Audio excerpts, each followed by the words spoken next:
राधे श्याम। तो फ्रेंड्स काली की होची 12 पटल माने 12 पटल काली होची डिसेम्बर मास मासर शेष 12 मास ओ 12 तारीख ସେଇଠି କ'ଣ ହୁଏ ଇଚ୍ଛା ପୂର୍ତ୍ତି ଯାହା ଆପଣ ଲେଖନ୍ତି ସେଇ ଦିନରେ। ତ ଇଚ୍ଛା ପୂର୍ତ୍ତି ହେବାରେ ଲାଗେ ଯଦି ଆପଣ ସଠିକ୍ ଉପାୟରେ ଲେଖୁଛନ୍ତି ତ ନିହାତି ଆପଣ ଉପଯୋଗ କରିବେ କାଲି ପାଇଁ। ତ ମୋତେ ଲାଗିଲା ଏଇ ବିଷୟରେ ନିହାତି ଭିଡ଼ିଓ ଦେବା ପାଇଁ। ତ ଚାଲନ୍ତୁ ଆରମ୍ଭ କରିବା ଆପଣ କେମିତି ଲେଖିବେ। ଯେମିତି ପ୍ରତ୍ୟେକ ମାସରେ ଆପଣ କୌଣସି ମାସର କୌଣସି ଏକା ସମୟରେ ଏକା ଡେଟ୍ରେ କୌଣସି ୱିଶ୍ ଲେଖନ୍ତି ସେମିତି ଇଏ ମଧ୍ୟ। ତ ଏଇଠି 12 ପଟଲ ମାନେ କ'ଣ? ଏଇଠି ଏଇ ପୋର୍ଟାଲର ଉଦ୍ଦେଶ୍ୟ କହିବାକୁ ଗଲେ ଏକ ନୂଆ ଜୀବନକୁ ଆରମ୍ଭ କରିବା। ଯେମିତି ଲାଇଫ୍ ଚାହୁଁଛନ୍ତି ନୂଆ ଲାଇଫ୍କୁ କ୍ରିଏଟ୍ କରିବା। ତ ଆପଣ ଏଇଠି ସେଇ ଟାଇମ୍ରେ ଯେମିତିକି 12ଟା 12ରେ ଯଦି ଲେଖିବା ଆରମ୍ଭ କରିବେ ତ ଚଳିବ। କିନ୍ତୁ 12ଟାରୁ ଆରମ୍ଭ କରି 12ଟା 12 ବେଳକୁ ଯଦି ଲେଖି ସାରୁଛନ୍ତି ଆହୁରି ଭଲ।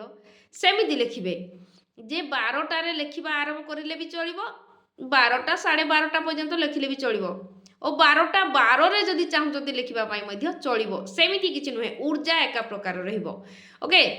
ତ ଆପଣ ସେଇ ଜାଗାରେ ଯାହା ମ୍ୟାନିଫେଷ୍ଟ କରିବାକୁ ଚାହୁଁଛନ୍ତି ନିଜ ଲାଇଫ୍ରେ ନ୍ୟୁ ଜବ୍କୁ, ନୂଆ କିଛି କ୍ରିଏସନ୍କୁ, ନୂଆ କିଛି ପୋଜିସନ୍କୁ, ନୂଆ କିଛି ଯାହା ବି ଯେକୌଣସି ଜିନିଷ ଆପଣ ହିଁ ଜାଣିଥିବେ ଆପଣଙ୍କ ପାଇଁ କ'ଣ ଦରକାର। ସେଇ ଜିନିଷକୁ ଆପଣ ପାଇବା ପାଇଁ ଚାହୁଁଛନ୍ତି ନିହାତି କାଲିକି ଦିନ ବେଳେ ଲେଖିଲେ ବି ମଧ୍ୟ ଚଳିବ ଓ ରାତିକି ଲେଖିଲେ ମଧ୍ୟ ଚଳିବ। କିନ୍ତୁ ରାତି ତ ସେତେ ସମୟ ବେଳକୁ ଆପଣ ଶୋଇପଡ଼ିଥିବେ। କିଛି ଲୋକ ଯଦି ଚାହିଁବେ ପାରିବେ, କିନ୍ତୁ ଦିନ ବେଳେ ଲେଖିଲେ ଭଲ। ତ ଲେଖନ୍ତୁ, କିନ୍ତୁ ଚେଷ୍ଟା କରିବେ ଯେମିତି ଶାନ୍ତ ହିସାବରେ କେହି ଆପଣଙ୍କୁ ଡିଷ୍ଟର୍ବ କରିବା ପାଇଁ ନଥିବେ, ଯେମିତି ଆପଣ ଭଲରେ ଲେଖିପାରିବେ ସେମିତି ଆପଣ ଚେଷ୍ଟା କରିବେ। ତ ପେନ୍ ପେପର ନେବେ, ସେଇଠି 12 ପଟଲ ଲେଖିନେବେ ଓ ଯେକୌଣସି ଭଗବାନଙ୍କ ନାଁକୁ ଲେଖିବେ। ଓକେ, ଯେକୌଣସି ଭଗବାନ ଆପଣଙ୍କର ଆରାଧ୍ୟ ଆପଣ ପସନ୍ଦ କରନ୍ତି ଯେଉଁ ଭଗବାନ ନାଁ ନେବା ପାଇଁ ସେଇ ଭଗବାନ ନାଁକୁ ଲେଖନ୍ତୁ ଓ ସେଇଠି ହୁଏତ 2-3ଟା ୱିଶ୍ ଲେଖିହେବ, କିନ୍ତୁ ଯଦି ଗୋଟେ ୱିଶ୍କୁ ବି ଚାହିଁବେ 12 ଥର ଲେଖିପାରିବେ ଓ ଯଦି 2-3ଟା ୱିଶ୍କୁ ଚାହିଁବେ ମଧ୍ୟ ଗୋଟେକୁ 12 ଥର ଗୋଟେକୁ 12 ଥର ସେମିତି ମଧ୍ୟ ଲେଖିପାରିବେ, ଯେଉଁଟା ଆପଣଙ୍କର ଇଚ୍ଛା। କିନ୍ତୁ ମୋ କହିବା ହିସାବରେ ଯେଉଁଟା ଅତି ଜରୁରୀ ଅଛି, ଯେଉଁଟା ଶୀଘ୍ର ହେଇଯାଉ ବୋଲି ଭାବୁଛନ୍ତି ସେଇ ୱିଶ୍କୁ ଧରନ୍ତୁ। କାହିଁକି ନା ସେଇ ୱିଶ୍କୁ ଯେତିକି ଧରିବେ ସେଇଠି ଊର୍ଜା ଫ୍ଲୋ ହେବାରେ ଲାଗିବ। ଯେଉଁ ୱିଶ୍ରେ ଆପଣଙ୍କର ମନ ଯେ ଏଇ ଜିନିଷଟା ମୋର ଶୀଘ୍ର ଦରକାର ସେଇ ୱିଶ୍କୁ ଧରନ୍ତୁ ଓ ଲେଖନ୍ତୁ, ଲେଖିବା ଆରମ୍ଭ କରନ୍ତୁ। ଏମିତି ଲେଖିବେ, thank you thank you thank you universe, thank you. କାହିଁକି? କାହିଁକି ନା ମୋର ଡ୍ରିମ୍ ଜବ୍ ମୁଁ ପାଇଯାଇଛି। ଧନ୍ୟବାଦ ଧନ୍ୟବାଦ ଧନ୍ୟବାଦ। Thank you thank you thank you universe. କାହିଁକି? କାହିଁକି ନା ମୋର ଲାଇଫ୍ ପାର୍ଟନର ମୋତେ ମିଳିଯାଇଛି। ଧନ୍ୟବାଦ ଧନ୍ୟବାଦ ଧନ୍ୟବାଦ। ଏମିତି କହିକି ଆପଣଙ୍କର ଯାହା ବି ୱିଶ୍ ଅଛି, ଯେକୌଣସି ଜିନିଷକୁ ପାଇବାର ଇଚ୍ଛା ଅଛି, କୌଣସି ବି ଜିନିଷକୁ ନେଇ ଆପଣ ଏମିତି ଲେଖିପାରିବେ 12 ଥର। କାହିଁକି ନା ଯଦି 12 ଥର ଲେଖୁଛନ୍ତି ଆହୁରି ଭଲ, ଊର୍ଜା ଅଧିକ ଫ୍ଲୋ ହେବାରେ ଲାଗିବ। ତ ଚେଷ୍ଟା କରିବେ 3ଟା ୱିଶ୍ ଲେଖିବା ପାଇଁ, ସେଇ 3ଟାକୁ 12 ଥର ଲେଖିବା ପାଇଁ। ତ କ'ଣ କରିବେ?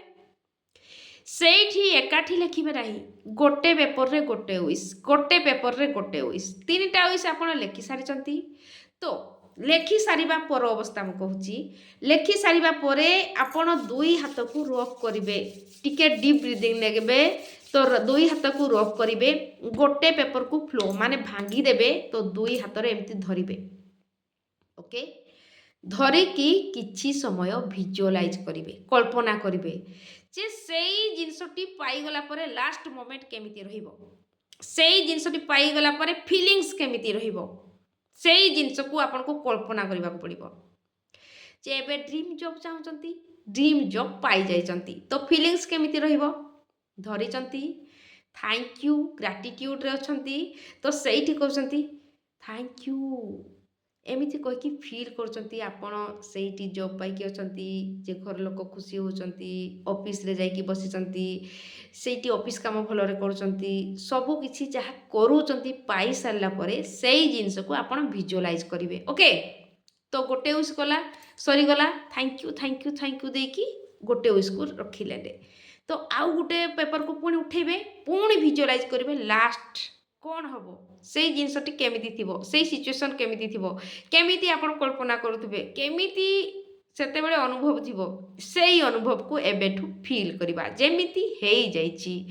तो सी सेकेंड गला पुणी थर्ड आनिकी पुणी पुणी से फिलिंग से ऊर्जा से जिनसर परिकल्पना आपण करिवे। तो से जिनस को कल्पना करि सारिबा परे आपण नेकी ठाकुरंक पाखरे कि हुए तो आपण जोठी एमिति रखिबा पई को डायरी भीतर रखिबा चाहउछंती केमिति रखिबा चाहउछंती रखि नेबे ओ सेई विश प्रति नेगेटिव भावना आनिबे नाही कि हेबो कि हेबनी एई जिनसटी निहाती ध्यान देबे।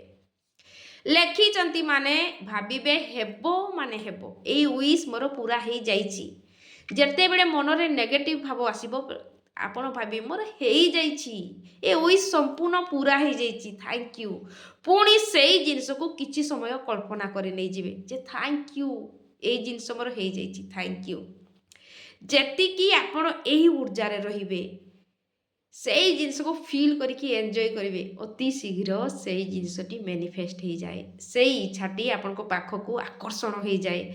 एक कथा संपूर्ण सत जदि आपण एमिति प्रयोग करचंती ओके तो निहाती करंतु आपनकर इच्छा को परिपूर्ण करंतु समस्त को लाइफ रे सुख शांति समृद्धि को आकर्षण करंतु। राधे श्याम।